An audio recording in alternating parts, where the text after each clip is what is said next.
Hey everyone, welcome back to the channel. Today we're going to be looking at how to recycle your dirty IPA. IPA or isopropyl alcohol isn't cheap. I got mine for $10 Australian per litre, and so I want it to go as far as it can.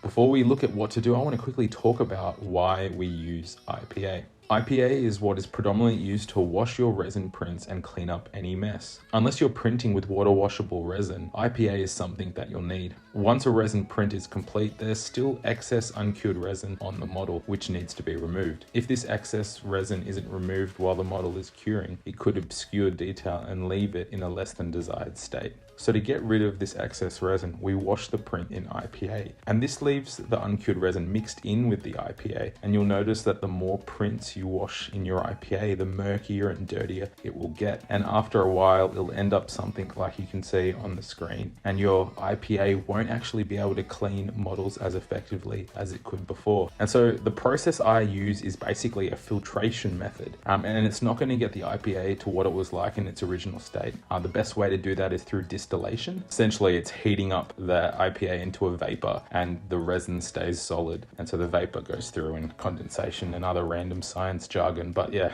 like I said, I'm not going to go down that route because of how dangerous it is. My process isn't 100% efficient. You're going to lose IPA along the way, but it's better than losing all of it. Very simple, but it can take a while you're waiting for the filtering to take place. And so if you have any tips or suggestions on how to improve my process, or if you have another method that works well for you, feel free to leave a comment below. Like, we're all learning, and I'd love to hear any advice or comments that you would have. So let's go through the supplies that you'll need. I use some old bottles or containers. I've just used an old soft drink bottle or an old water bottle. They're good for that. Some funnels, a strainer to collect any gunky parts of resin, some filter paper. I've used coffee filters that I've just bought from the supermarket, and a disposable container for any cured resin. The first thing you want to do is take your dirty IPA and use your funnel and pour it into those bottles or containers. Now I'm using a strainer as well because I had a few little parts fall out of my wash and cure station's cage, so I needed to catch them as well. Once that dirty IPA is transferred into those containers, leave them in a place outside that will get sunlight. Make sure, particularly if you have young children or pets or anything else that might try to open the bottles, that it is in a secure location. I leave the bottles out in the sun for a couple of days, and this allows the UV to cure any of the liquid resin mixed in with the IPA. I could do this in my wash and cure station, however, my bottles don't actually fit, so I'd have to use smaller containers, and that would just get a bit too tedious. So depending on the weather and how sunny it is, it might take a day, it might take a few days, but you just leave them out in the sun and you'll start to notice the resin curing. I've left mine out for 2 days, and this is the result. Now I get another clean bottle and set it up with a funnel, but I put some of the coffee filter paper in the funnel, and I usually set up about 2 of these bottles just to speed up the process. In a sense, it's like double efficient. Now pour the dirty IPA through the strainer just to catch any chunky bits of resins into the filter paper, and at this point you can kind of walk away and just kind of do other things and come back and check in every so often and top up the filters. While that was happening, I installed a light in my printer enclosure and